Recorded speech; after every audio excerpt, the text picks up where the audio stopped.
means effective. So what does effective mean? The CDC says that a vaccine is considered effective, meaning it can be sold and put on the market and distributed if antibodies are produced. If they can inject you and it produces antibodies to the particular condition, then it's effective. That does not mean that the disease go away. They do not consider it's effective clinically that they don't get the condition anyway. Effective just means they inject the person, antibodies are produced. Okay? There's a big difference between that and then the person not contracting pertussis or whooping cough or whatever. There's a big difference. All right? So that means people with high antibody counts may get sick, while people with low antibody counts may not get sick. Okay?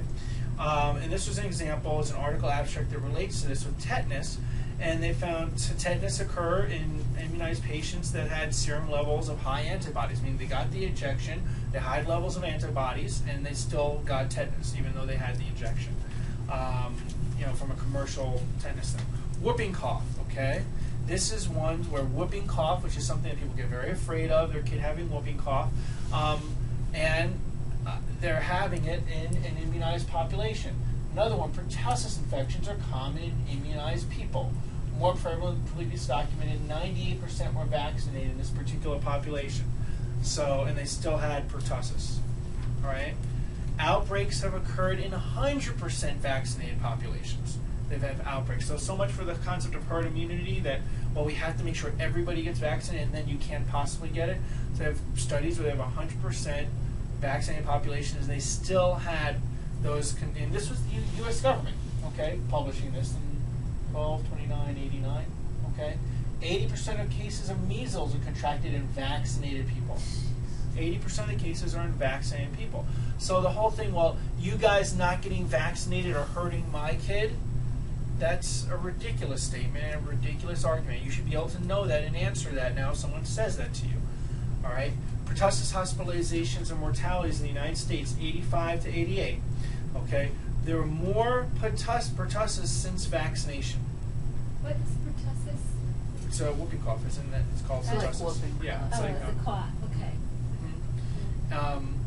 With mandatory vaccination and 5 doses of DPT vaccine, pertussis occurs at a far higher rate now than before the introduction of the vaccine. There's a substantial underreporting of pertussis, including hospitalizations. And again, this was 85-88 in the Journal of the American Medical Association.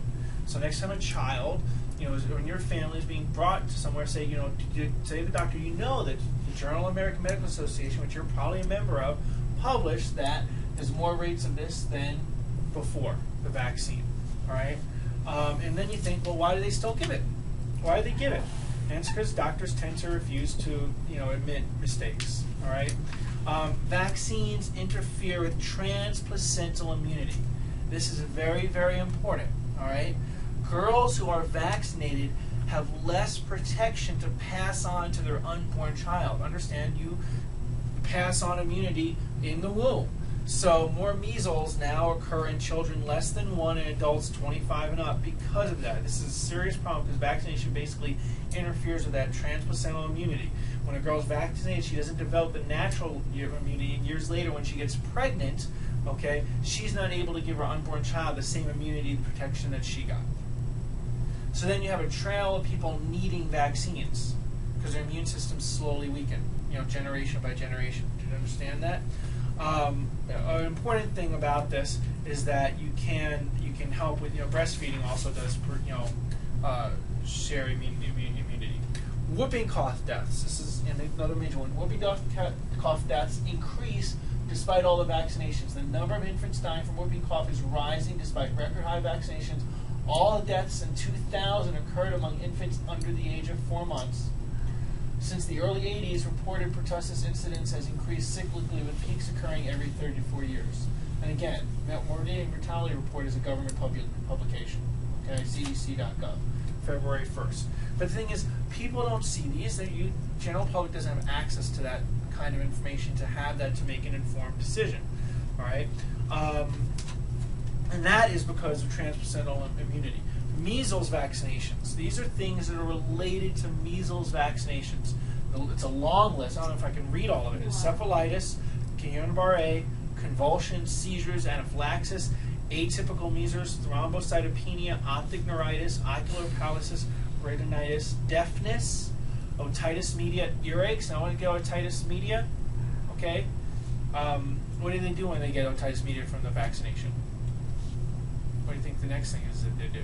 They give you medicine. Antibiotics. Antibiotics, and yeah. I Okay, to remember further that, kill your yeah. immune system. Right? It's a one step over ulcerative colitis, bowel disease, Crohn's disease, headaches, dizziness, rashes, autism, hearing and vision problems, arthritis, arthralgia, behavior and learning problems, chronic fatigue, and where is this? Vaccines, United Kingdom, 1997. So vaccines can cause a lot of sickness in addition to not necessarily protecting you. In other words, so you got a shot, it can produce antibodies, it doesn't mean you won't ever